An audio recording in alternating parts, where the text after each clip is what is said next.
Oui, si l'on écoute les militaires les plus avisés, les plus francs également, ils savent bien ils ne peuvent pas véritablement perdre la guerre, mais ils auront beaucoup de mal à la gagner.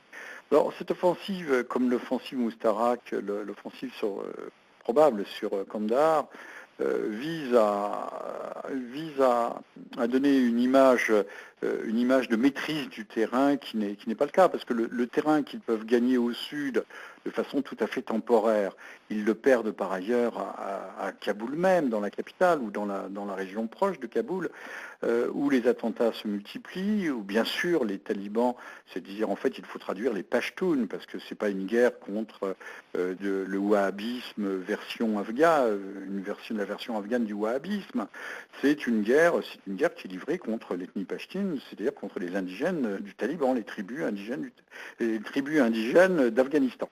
Pardonnez-moi. Donc cette stratégie consiste à détourner l'attention de ce qui se passe réellement. Et d'ailleurs, je constate que les opérations les plus importantes, les plus décisives, ne se déroulent pas dans le sud. Elles se déroulent à bas bruit, plutôt en Afghanistan, au Pakistan, dans les zones frontalières et les zones dites tribales, des zones tribales qui ont été inventées d'ailleurs par les Anglais, lorsqu'ils étaient maîtres du Pakistan et de l'Inde. Il y a ce déplacement de la guerre et cette stratégie de montée en puissance qui rappelle d'ailleurs celle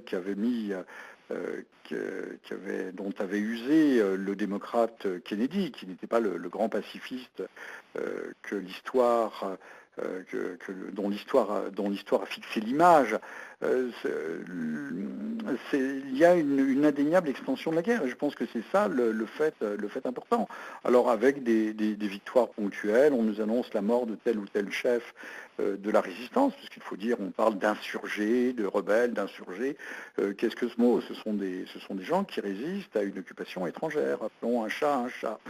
Tout cela ne peut pas conduire très loin, et la montée d'un certain ressentiment, d'une opposition de plus en plus accentuée aux États-Unis même, est liée au coût fabuleux d'une guerre dont la finalité est de plus en plus floue et surtout dont les objectifs semblent reculer comme la ligne d'horizon au fur et à mesure que l'on avance.